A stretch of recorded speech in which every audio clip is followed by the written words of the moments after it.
ബഹുമാനപ്പെട്ട കേരള സർക്കാർ അറിയുന്നതിൽ എൻ്റെ പേര് സുധാകരൻ എന്നാണ്. ഞാൻ കുറത്തിക്കുടി ട്രൈബൽ സെറ്റിൽമെൻറ്റിൽ താമസിക്കുന്ന മുതുവൻ സമുദായത്തിൽപ്പെട്ട ഒരു വ്യക്തിയാണ്.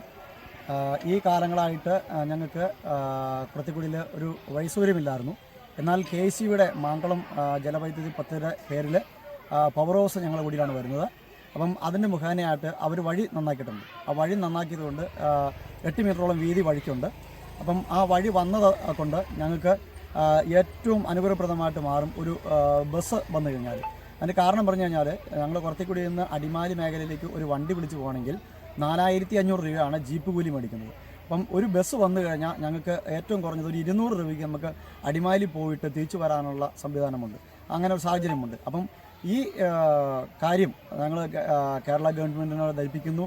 അതുപോലെ തന്നെ അതിൻ്റെ പുറകിൽ നിൽക്കുന്ന എല്ലാ ഉദ്യോഗസ്ഥന്മാരെയും ഞങ്ങൾ വിവരം അറിയിക്കുകയാണ്. കാരണം ഞങ്ങൾക്ക് ബസ് വേണം. ഈ നാടുകളിൽ ഒരു KSRTC ബസ് ഞങ്ങൾക്ക് സർവീസ് ഇട്ട് തന്നാൽ അത് ഗവൺമെൻറ്റിന് ഏറ്റവും അത് നല്ലൊരു കാര്യമായിട്ട് ഞങ്ങൾക്കത് മാറി ഗവൺമെൻറ് ചെയ്തു തന്നു കഴിഞ്ഞാൽ അതുകൊണ്ട് എത്രയും പെട്ടെന്ന് ഞങ്ങൾക്കൊരു KSRTC ബസ് സർവീസ് ചെയ്തു തരുവാൻ നിൽക്കുവാണ്. ഗവൺമെൻറ് അതിനുവേണ്ടി ഉത്തരവാദപ്പെട്ടവരെ ചുമതലപ്പെടുത്തണമെന്ന് പറഞ്ഞുകൊണ്ട് അടിയൻ എൻ്റെ വാക്ക് നിർത്തുന്നു.